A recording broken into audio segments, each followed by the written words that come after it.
আজকে তোমাদের সাথে যে গল্পটা শেয়ার করছি সেটা বেশ কিছুদিন আগের গল্প, মানে রবিবারের গল্প। রবিবার দুপুরের লাঞ্চে আমি কি কি বানিয়েছিলাম সেই সব গল্প। আজকে তোমাদেরকে লাঞ্চে আমি চিকেন রান্না করব, সেই রেসিপিটাও তোমাদের সাথে শেয়ার করব। আজকে আমি চিকেনটা একদম হালকা আলু পেঁপে দিয়ে পাতলা ঝোল রান্না করব। এই রেসিপিটা তোমরা যদি ফলো করো দেখবে বাড়িতে তো ভালোই হবে। যারা প্রথম প্রথম রান্না করছে তাদের জন্য তো খুবই ভালো। তো আমি রান্নাতে গোটা মশলাই ব্যবহার করি।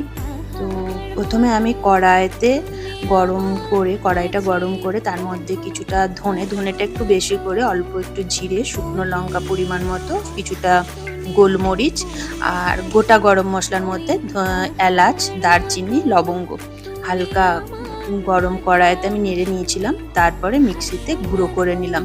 এতে মিক্সিতে গুঁড়ো করাটা সুবিধা হয়, রান্নাতেও ভালো টেস্ট আসে, আমি আগেই বলেছি। তো এটাই ছিল চিকেনের মশলা। এরপরে কড়াইতে আলুগুলো নুন হলুদ দিয়ে ভেজে নেওয়ার পর তুলে রেখে ওই তেলের মধ্যেই আমি কিছুটা গোটা গরম মশলা আর তেজপাতা, শুকনো লঙ্কা ফোড়ন দিয়ে পেঁয়াজগুলো কুচি কুচি করে ভেজে নিলাম। পেঁয়াজগুলো ভাজার সময় আমি একটু চিনি দিয়েছিলাম, এতে রংটা ভালো আসে, তোমরা স্কিপ করতে পারো।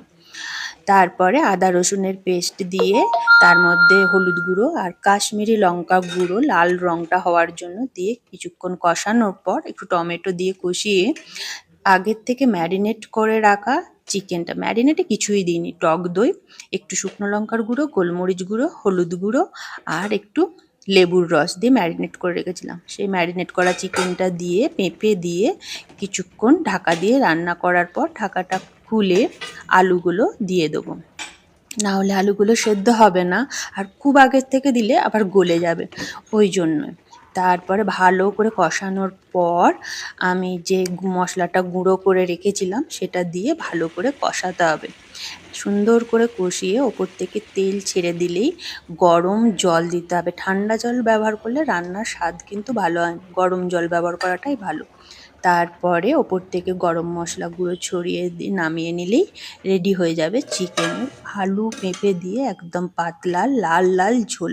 আর শীতের দুপুরে এরকম গরম গরম চিকেনের ঝোল খেতে কিন্তু ভালোই লাগে। তোমরা যারা নতুন রান্না করছো তারা অবশ্যই এটা ফলো করো, দেখবে ভালো হবে। আজকের মতন এখানেই, টাটা।